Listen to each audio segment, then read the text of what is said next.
Welcome to I dream. Liquor కేసులో arrest అయిన కవితను ఢిల్లీలో ఈడీ అధికారులు రెండో రోజు విచారణ ప్రారంభించారు.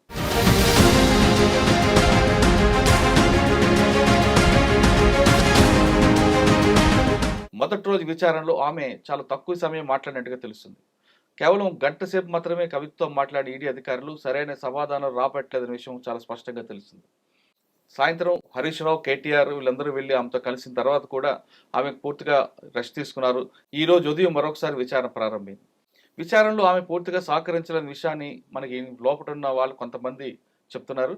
అయితే ఇందులో ఎంతవరకు వాస్తవం విషయాన్ని మాత్రం పూర్తిగా మనం చెప్పట్లేదు. కానీ మొదటి రోజు విచారణలో ఆమె ఎలా సహకరించింది, వాళ్ళు ఏ విధంగా ఎటువంటి ప్రశ్నలు వేసి ఉంటారు, ఒకవేళ విచారణలు సహకరించకపోతే ఏ విధంగా పరిణామాలు ఉంటాయి, అంతేకాకుండా ఈ రోజు జరిగే పరిణామాల్లో క్వశ్చన్స్ ఏముంటాయి, అంతేకాకుండా ఆమె భర్త అనిల్ కూడా ఈరోజు రమ్మన్నారు. అనిల్ ఒకవేళ విచారణకు హాజరైతే జరగబోయే పరిణామాలు ఏంటి, ఒకవేళ రాకపోతే ఈడీ అధికారులు ఏ విధంగా యాక్షన్ తీసుకుంటారనే విషయాలు మనతో మాట్లాడడానికి retired police officer doctor Sarvesh Reddy గారు ప్రస్తుతం ఉన్నారు. ఆయన అడిగి పూర్తి విషయాలు తీసుకుందాం. సార్ నమస్తే అండి. నమస్తే మురళి.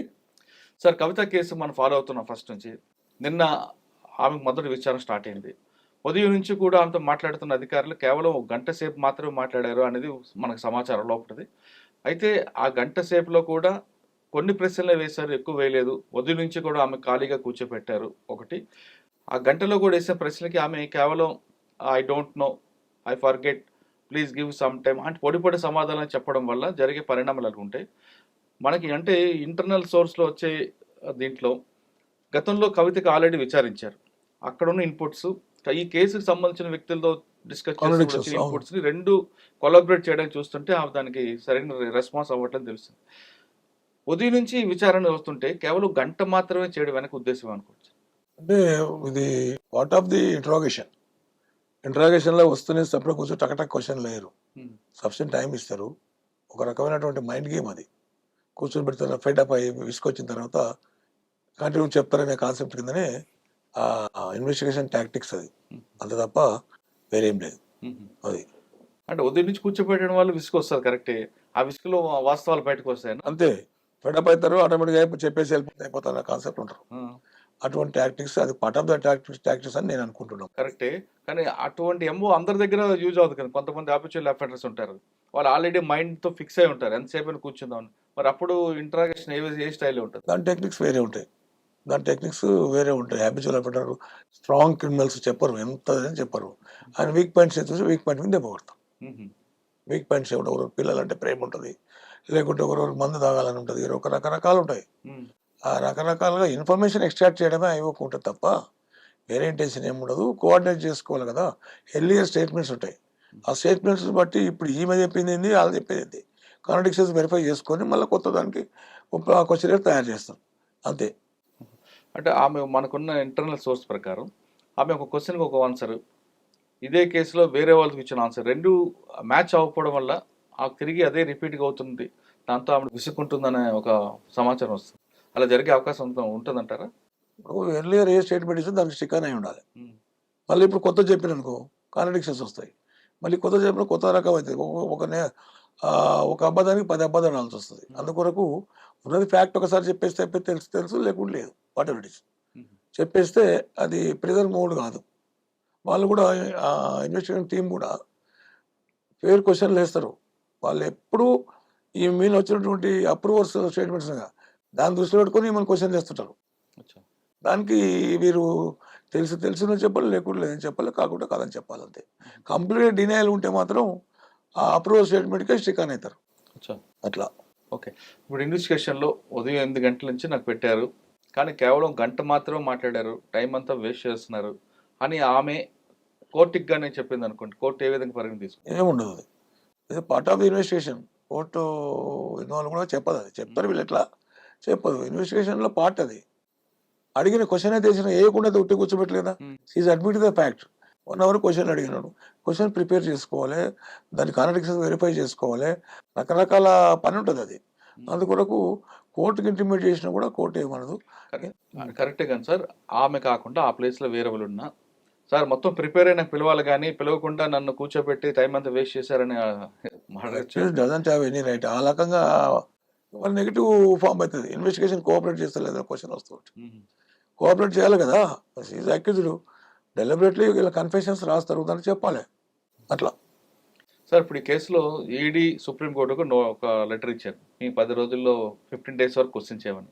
ఆ లెటర్ ల్యాప్స్ అయిపోయింది. అయిన విషయాన్ని కవితకి ఎందుకు చెప్పలేదంటారు? అంటే ఇప్పుడు అది సీక్రెట్స్ ఆఫ్ ఇన్వెస్టిగేషన్. ఇప్పుడు వీళ్ళు ఏంటంటే సుప్రీంకోర్టులో పెండింగ్లో పెట్టవచ్చు అనేది ఒక వాదన లేపిండ్రు. ఉమ్. దానికి ఏమవుతుందంటే ఇప్పుడు ఆల్రెడీ 10 డేస్కి వరకు మేము అరెస్ట్ చేయమనేది సిబిఐ ఉన్నది, ఈడీ కాదు సిబిఐ. ఉమ్. అరెస్ట్ చేయలేదు. అక్కడ క్లియరెన్స్ ఉంది. ఆఫ్టర్ 10 డేస్ అంటే వీఆర్ గోయింగ్ టు అరెస్ట్ కదా. కరెక్టే సార్. ఇప్పుడు 10 రోజులు అయిపోయింది, ఆ లెటర్ టైం ఎక్స్పైర్ అయిపోయింది. ఆ విషయాన్ని కవిత ఉన్న లీగల్ వాళ్ళనే గుర్తించాలి కదా. అది గుర్తించి వీళ్ళు ఎక్స్టెన్షన్ అడిగేది ఉన్నాయి, ఆ. వాళ్ళు గుర్తించలేదు. అయిపోయింది కదా, ఓళ్ళు ఉంటుందని చెప్పేసి కాన్సెప్ట్ ఏమైతే పట్టించుకోకూడదు. ఒక లల్ సిచ్యువేషన్ క్రియేట్ చేసాను, కామ్ అయిపోయింది అన్నట్టు. అంటే వాళ్ళకి దీంట్లో చాలా ఇన్వెస్టిగేషన్ ఉంటాయి కదా. ఒకటో స్టేట్లో లింక్ ఉంటుంది, ఇంకొక స్టేట్లో లింక్ ఉంటుంది. ఇవన్నీ ఇన్వెస్టిగేషన్ కలెక్ట్ చేసే వరకు టైం పడుతుంది. ఉమ్. మ్యాక్సిమం ఇంత టైం అరెస్ట్ కింద పట్టినంటే అవన్నీ కలెక్ట్ చేయాలి కదా. డాక్యుమెంట్ ఎవిడెన్స్ కలెక్ట్ చేయాలి, వేగంగా కాదు కదా. అచ్చా. అందు గురించి లాట్ ఆఫ్ టైం ఉంటుంది. సార్ ఈ కేసులో మొత్తం అంతా కవిత చుట్టూ తిరుగుతుంది కనిపిస్తుంది. అవును. కీ రోల్ ఆమెదే కనిపిస్తుంది. 120 అక్కడే ఎక్కువ ఇంప్లిమెంట్ అవుతుంది. సౌత్ గ్రూప్ ఫోన్లు అన్ని కూడా ట్రాప్ చేయడం, ఫోన్లు డిస్ట్రాక్ట్ చేయడం అనేది కూడా మెయిన్ కనిపిస్తుంది కదా. ఇప్పుడు మొత్తం అన్ని కేసు అంతా ఈవిడ చుట్టూ తిప్పుతారా, లేదు ఈమెకు పార్ట్ చేసి మిగతా మన పిల్లే కానీ అభిషేక్ నామాల ఇవి తిప్పుతారా? ఈమె ఓన్లీ సౌత్ గ్రూప్కి వెళ్ళి ఈమె ఇన్వాల్వ్ అయింది, ఈమె పాలసీలో ఇన్వాల్వ్ అయింది. One of the policy maker అనే కాన్సెప్ట్ కింద వాళ్ళు ఇన్వెస్టిగేట్ చేస్తున్నారు. ఒకటి ఉమ్. తెలుస్తుంది, మనకి క్లియర్ కనిపిస్తుంది. తర్వాత ఈ టెలిఫోన్ డిస్ట్రాయ్ చేసేంత మాత్రాన సర్వర్లో పోదు. లేటెస్ట్ టెక్నాలజీ చాలా వచ్చినాయి. 3 years వరకు కూడా వాళ్ళు they can dig out the information. అచ్చా. అట్లప్పుడు తప్పించుకునే లేదు. ఉమ్. ఇవి ఏం డిస్కషన్ చేసిన ఏం కదా అందుకు లేదు. ఎవరెక్కడ మూమెంట్స్ తెలుస్తాయి కదా, లొకేషన్స్, ఉమ్. టవర్ లొకేషన్స్ తెలుస్తాయి. టవర్ లొకేషన్ బట్టి ఎవరెవరు ఈ సస్పెక్ట్ పర్సన్ టవర్ లొకేషన్స్ ఇవి కత్తిపడంగా టవర్ లొకేషన్ చూస్తే అందరూ కొంతనే ఉన్నాడు, మేము ప్రెజ్యూమ్ ఇలా కలిసి ఉన్నాను. కానీ ఈ కేసులో ఈరోజు 2వ రోజు విచారణ ప్రారంభమైంది. నిన్నటిది ఇంట్లో బ్యాలెన్స్ అడగచ్చు, లేదా కొత్త క్వశ్చన్స్ మీరు అన్నట్లుగా ఆమె చెప్పే చెప్పే ఆన్సర్ బట్టి కూడా కొత్త క్వశ్చన్స్ రావచ్చు. కొత్త చెప్పే ఆన్సర్ బట్టి కూడా కొత్త క్వశ్చన్ చేస్తారు. ఈ అన్ని ఈ జ్యుడిషియల్లో వీళ్ళు అప్రూవల్ మారిపోయింది కదా. ఉమ్. 306 CrPC um. Approval and tender of pardon అనే ఒక సెక్షన్ ఉంటుంది 306 సిఆర్పిసిలో. అప్రూవల్ స్టేట్మెంట్ ఇచ్చినాక దాన్ని జ్యుడిషియల్ తీసుకుంటుంది. 164 కింద కన్వర్ట్ అవుతుంది, um. Recorded by statement by the judicial కనుక.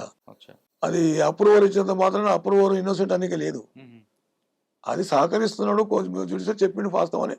ఏమైనా కైండ్ యాక్ట్ వస్తే టెండర్ ఆఫ్ పార్డన్ అని ఒకటి ఉంటుంది, క్షమించి వదిలిపెట్టిండు. ఉమ్. నిజం ఒప్పుకున్నాడు కనుక చెప్పిండు కదా అని. ఉమ్. అవన్నీ అప్రూవల్ చాలా ఉన్నాయి మేడం అగ్నిస్ట్గా. ఉమ్. మరి house is going to depend అనేది $1,000,000 క్వశ్చన్. వాళ్ళ అడ్వకేట్స్ ఏం చెప్తారు అచ్చా. అది. సరే, కేసులో ఆమె భర్త అనిల్ కూడా ఈ రోజు పిలిపిస్తున్నారు. అవును. అనిల్తో పాటు ఆమె ఉన్న అసిస్టెంట్స్ కూడా. అవును. ఒకవేళ అనిల్ రాకపోతే జరిగే పరిణామం ఏమైనా ఉంటే, ఒకవేళ వస్తే ఏ విధంగా క్వశ్చన్ ఉంటుంది? నోటీస్కు డెఫినెట్ రావాలి, నోటీస్కి రిప్లై ఇవ్వాలి. రాకపోతే అనే క్వశ్చన్ డస్ నాట్ అరైజ్.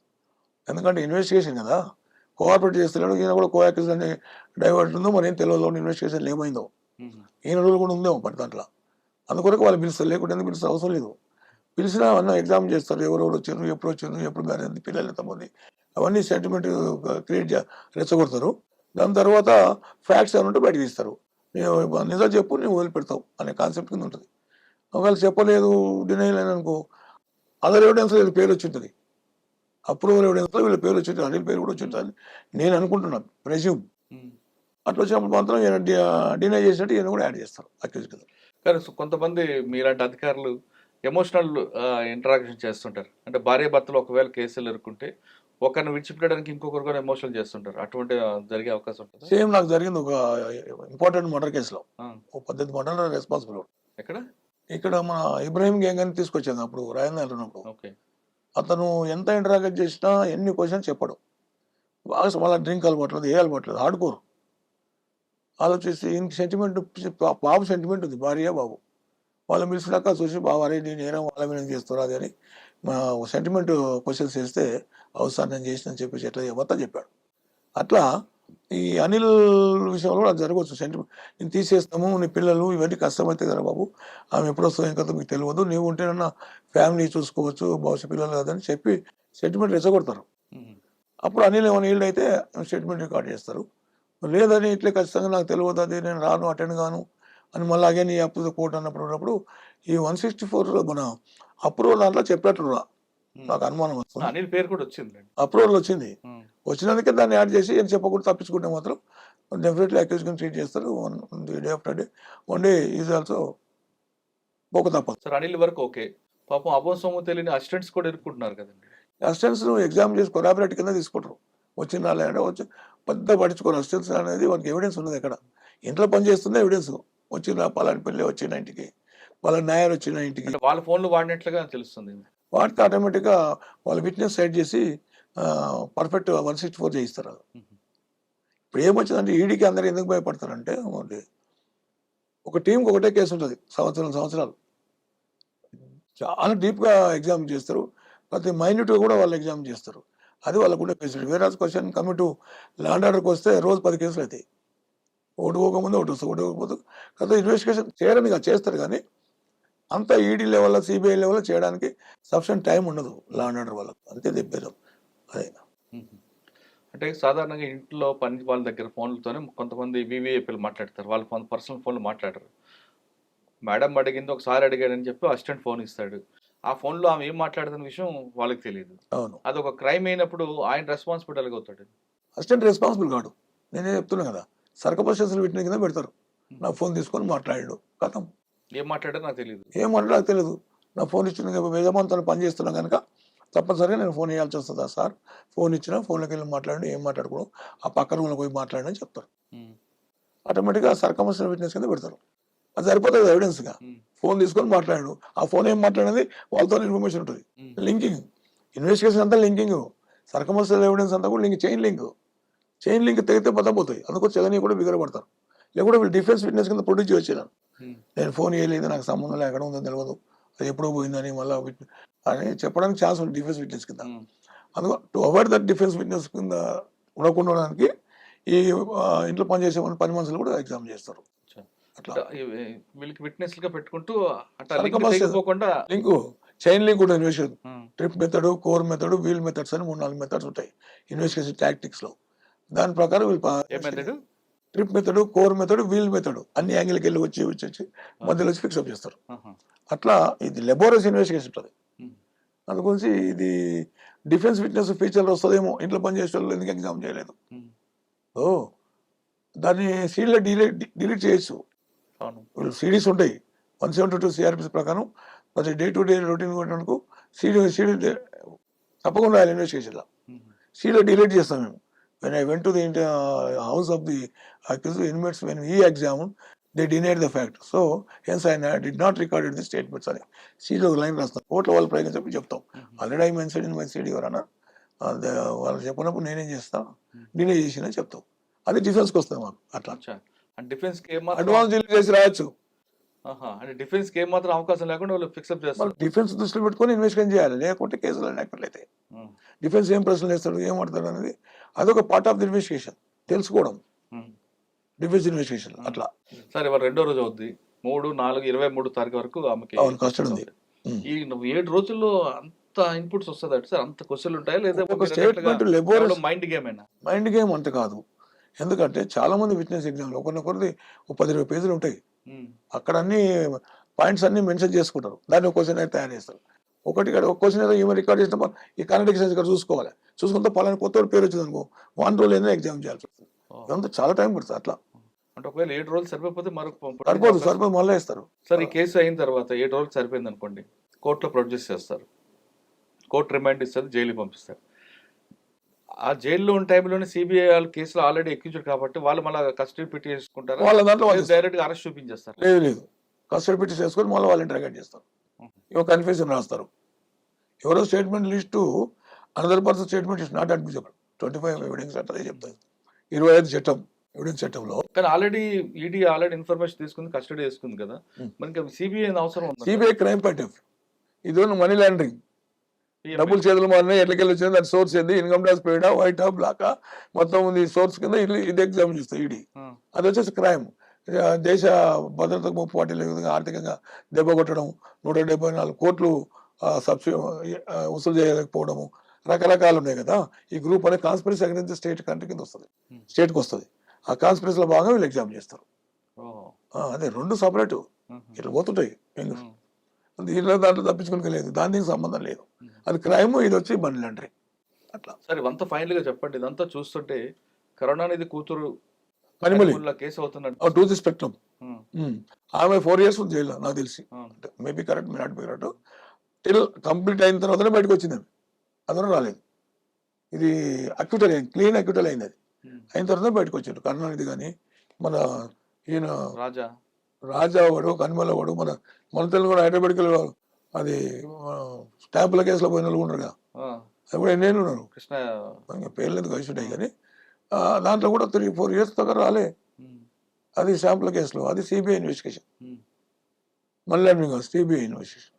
అట్లా అందుకోసం it's not so easy to come out అనేది క్వశ్చన్. సరే ఇప్పుడు కేసు కవితతో ఆగిపోతుందా, ఇంక ముందుకెళ్ళే అవకాశం ఉంటుంది? కవిత ఇచ్చిన ఇన్ఫర్మేషన్ పడితే ముందుకు అవుతుంది, లేదంటే there is the matter.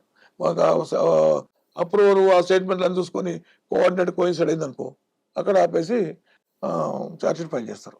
Chargesheet file చేసినా కూడా బెయిల్ ఇచ్చి వదిలిపెట్టద్దు, బెయిల్ వస్తే మళ్ళీ విట్నెసెస్ ట్యాంపర్ చేస్తారు అని ఒక పిటిషన్ ఇస్తారు వీళ్ళు. ఆ పిటిషన్ ఆధారం తీసుకొని కంటిన్యూ అవుతుంటుంది. ఉమ్, ఇప్పుడు అంత ఈజీ కాదు, నాట్ సో ఈజీ. 6 months అయితే as per my best of knowledge 6 months కన్నా లోన్ అయితే రాదు బెయిల్. ఎట్లా వస్తుంది మళ్ళీ? రానికి రాదు కదా, చాలా ఎవిడెన్స్ పెండింగ్ ఉంది కదా. వీళ్ళే 2-3 నెలలు చేస్తారు, అది రికార్డ్ ఇది రికార్డ్ అది రికార్డ్. సార్ ఫస్ట్ లోనే సహకరించి ఉంటే ప్రాబ్లం వచ్చేది కాదేమో కదా. నేను ఫస్ట్ నుంచి ఒకటే మాట చెప్తున్నా మురళి, సిబిఐ ఫస్ట్ నోటీస్ పంపినప్పుడు సెక్షన్ 6 కింద వచ్చింది. ఇప్పుడు ఈఎంఎల్ యాక్ట్ కింద, ఈ యాక్ట్ కింద సెకండరీది. ఫస్ట్ సిబిఐ ఎఫ్ఐఆర్ చేసింది, అప్పుడు నోటీస్ పంపారు, విట్నెస్ కింద పంపారు. దాన్ని బేస్ చేసుకొని మేడం గారు అక్కడ ఢిల్లీ హైకోర్టులో వేసుకొని not to arrest investigation can go on అని ఒక ఆర్డర్ తెచ్చుకోగలిగితే ఇప్పుడు ఈడీలో కూడా part of the same transaction 2 times arrest ఉండదు. ఆర్టికల్ 21 డబుల్ జిఏ పార్ట్ ఉండదు. అందు గురించి అది పనికొస్తున్నాయి ఈ యాక్ట్కు. అలాంటి దాంట్లో బెయిల్ వచ్చింది, దీంట్లో ఎందుకు అన్నట్టు బేస్ తీసుకొని వస్తుండే. మరి వాళ్ళ అడ్వైజర్ ఎట్లా సలహాలు ఇచ్చిండ్రో, మరి కథను ఎట్లా యాంటిసిపేట్ చేసిండ్రో వాళ్ళకే తెలియాలి, మనకు తెలియదు కదా. అంటే నాకు తెలిసిన ప్రొసీజర్ నేను చెప్తున్నా. సిబిఐ కేసులో బెయిల్ తెచ్చుకుని ఉంటే ఈ కేసులో అరెస్ట్ ఉండేది కాదు. అరెస్ట్ ఒకవేళ చేసినా కూడా already season bail court order ఉంటుంది. నాతో అరెస్ట్ కేసులో ఎందుకు అరెస్ట్ బెయిల్ తీసుకోలేదు? అంతే కదా, నేను 61 కింద వచ్చినప్పుడు టక్కగా తీసుకుంటే అయిపోతుండే. మరి ఎందుకంటే బెయిల్ అంటే బెయిల్ కాదు, not to arrest investigation gone, arrest వస్తుంటాయి. మరి అది కూడా ఎందుకు వీళ్ళకి ఆలోచన లేదా, లేదు ఓవర్ కాన్ఫిడెన్స్? ఏమో వాళ్ళ లీగల్ అథారిటీ ఏ విధంగా ఆలోచించిందో వాళ్ళకే తెలియదు. అంటే ఆవిడ కంటెంట్ ఎప్పుడు కూడా నేను తప్పు చేయలేదు, ఇదంతా పొలిటికల్ కేసు అంటున్నది కదా ఆవిడ. అవును, king can do no wrong అనే బ్రిటిష్లో ప్రావర్బ్ ఉంది. రాజు తప్పు చేయడు, కానీ తప్పు చేస్తాడు. చేసేందుకు వచ్చింది, ఇన్వెస్టిగేషన్ ఎందుకు వస్తుంది? రాదు కదా. ఇప్పుడు ఇన్వెస్టిగేషన్ మీరున్నారు నేనున్నాను ప్రాసిక్యూట్ చేసుకుంటాను కాదు. అట్లా there is evidence against her, there is a judicial proceedings against her. ఇవన్నీ ఉన్నప్పుడు మరి వాళ్ళు అట్లా ఆలోచించకుండా ఉండేది. నేను చెప్పేది ఫస్ట్ నుంచి చెప్తున్నా. 61 ఎప్పుడు 5 నోట్స్లో వస్తుందో అది లడ్డూలాగా దొరికట్లే. కోర్టు కూడా ఆలోచిస్తుంది కదా, అరే విట్నెస్ను అరెస్ట్ యాంటిసిపేట్ చేస్తుంది కదా, కోఆపరేట్ చేస్తుంటుంది. Arrest is not the mandatory అని కూడా సిఆర్పిసి ఉంది. తప్పకుండా అరెస్ట్ చేయాల్సిన అవసరం లేదనేది కూడా ఒక ప్రొవిజన్, మ్యాండేటరీ కాదనేది ఉంది. ఎందుకంటే అరెస్ట్లో లిబర్టీ రెస్ట్రైన్ అవుతుంది, ఫండమెంటల్ రైట్స్ హర్ట్ అవుతాయి, ఇవన్నీ ఉంటాయి. అందుకొరకు కన్ఫైన్మెంట్ వస్తుంది. ఇవన్నిటికి against arrest is not mandatory అని కొన్ని సందర్భాల్లో సుప్రీంకోర్టు కూడా జడ్జిమెంట్స్ ఇచ్చింది. ఆ అవకాశాన్ని మేడం గారు ఉపయోగించుకునేది ఉండే అనేది నా అభిప్రాయం. మీరంటూ ఉపయోగించుకోలేదంటే మళ్ళీ వాళ్ళ లీగల్ అడ్వైస్ ఎట్లా ఇచ్చిండ్రో మరి కథలు. మీరంటూ నేనేం తప్పు చేయలేదు, నాకేం అవసరం ఉందనే ఫీలింగ్లో ఉన్నట్లుంది. ఎఫ్ఐఆర్ నా పేరు లేదు కదా, వయసుడు అనే ఆలోచన కూడా వచ్చి ఉంటుంది. ఎఫ్ఐఆర్లో నేను చెప్పేది అదే, విట్నెస్ స్టేట్మెంట్ వస్తే ఈమెను అక్యూజ్డ్ యాడ్ చేయమని 216 సిఆర్పిసి కింద లెటర్ ఇస్తారు, అక్యూజ్డ్ యాడ్ అవుతుంది. ఎఫ్ఐఆర్ ఉన్న కూడా తీసేయచ్చు, లేని కలపచ్చు. ఎఫ్ఐఆర్ అనేది ప్రాథమిక సమాచారం, ఫస్ట్ ఇన్ఫర్మేషన్ రిపోర్టు 154 సిఆర్పిసి ప్రకారం. 157 సిఆర్పిసిలో ఇన్వెస్టిగేషన్ స్టార్ట్ అవుతాయి. ఇన్వెస్టిగేషన్ ఇవన్నీ వస్తుంటాయి, ఉంచాలన్నా తీయాలన్నా, ఎవిడెన్స్ ఏం చెప్తుంది అనేది అవి ఒక రైట్ అది. సార్ ఒకసారి మనం వెనక్కి వెళ్తే కేటీఆర్ గారు చెప్తున్నారు ట్రాన్సిడెంట్ వారెంట్ కావాలి, ఉండాల్సిందే, అరెస్ట్ చేయకూడదు, కేవలం 30 కిలోమీటర్లు మాత్రమే అనేది దానికి బోర్డర్ ఉందా? ఏం లేదు, మరి ఆయన ఏం చదివినా మళ్ళీ ఎవరు చెప్పినా కానీ transit warrant provision is different. 24 hours produce చేయాలి. అంతే. ఆ కానీ ప్రొడ్యూస్ ఆయన చేయాలని ఏమంటారంటే 30 గంటలు మాత్రమే ఉండాలంటారు. They are approaching supreme court. Let wait what supreme court to give the verdict అనేది ఆ ప్రొవిజన్ ఉందండి 30 ఉండదండి. 24 hours లోపల ఆర్టికల్ 21 అని చెప్తుంది కాన్స్టిట్యూషన్. మీరు ఒక వ్యక్తిని కస్టడీలో తీసుకున్నా అరెస్ట్ చేసినా 24 hours లో కన్సర్న్ జ్యుడిషియల్ ముందర ప్రొడ్యూస్ చేయాలి. అవును సార్, అదే సుప్రీం కోర్ట్ గైడ్ లైన్స్ ఉంది. అవును. కానీ 30 గంటలు మాత్రమే ఇక్కడ ఉందా అంటున్నా. 30 లేదు. కిలోమీటర్లు, లేదు లేదు లేదు 30 కిలోమీటర్ దూరం దాటితే ట్రాన్సిట్ వారెంట్ ఉండాలని ఉందా? ఇంకేమో నాకైతే మరి అంటే తెలియదు. ఆయన ఇంటి నుంచి ఎయిర్పోర్ట్ కి 30 కిలోమీటర్లు అవుతుంది కదా. నాకున్న నాలెడ్జ్ ప్రకారం అయితే అది కరెక్ట్ కాదు, లేదనుకుంటున్నా. మరి వాళ్ళకి ఎక్కడైనా వేరే ఏమైనా దాంట్లో దొరికిందో అది మేము ఆ చేయడం. విధంగా అనుకుంటే కవిత గారి ఇంటి నుంచి ఎయిర్పోర్ట్ కి 30 కిలోమీటర్లు వస్తుంది కదా. అవును. ఇప్పుడు ఒక ఇన్వెస్టిగేషన్ ఏజెన్సీ ఒక రెప్యుటేటెడ్ పర్సన్స్ అరెస్ట్ చేస్తుంటే they will take all precautions. అవును. అంటే మీతో తీసుకోవద్దని వాళ్ళ కూడా తీసుకుంటారు, కానీ కొంచెం లీనియంట్ ఉండొచ్చు. ఈ స్ట్రాంగ్ పర్సన్స్, లా నోయింగ్ పర్సన్స్ను, వెల్ బ్యాక్గ్రౌండ్ పర్సన్స్ను అరెస్ట్ చేసేటప్పుడు every precaution they will take. Precaution తీసుకోకుండా చేయరు. ఆ ట్రాన్సిట్ వారెంట్లు అట్లా ఉంటే మళ్ళీ they can challenge, every power to challenge. ఈయన సుప్రీంకోర్టులో ఛాలెంజ్ చేయొచ్చు కదా, ఆర్టికల్ 32 కింద అట్లా పిల్ల చేయొచ్చు, ఛాలెంజ్ చేయొచ్చు, లేకుంటే కన్సర్న్ కోర్టులు వేయచ్చు, అన్నీ ఉన్నాయి. రకరకాల లీగల్ ప్రొవిజన్స్ ఉన్నాయి, రెమెడీస్ ఉన్నాయి. ఒకవేళ అది తప్పు అంటే మాత్రం డెఫినెట్లీ సివిల్ గెట్ బెయిల్. రెండో రోజు విచారణలో కవిత ఏం చెప్తారనే అంశంపైనే 3, 4, 5, 23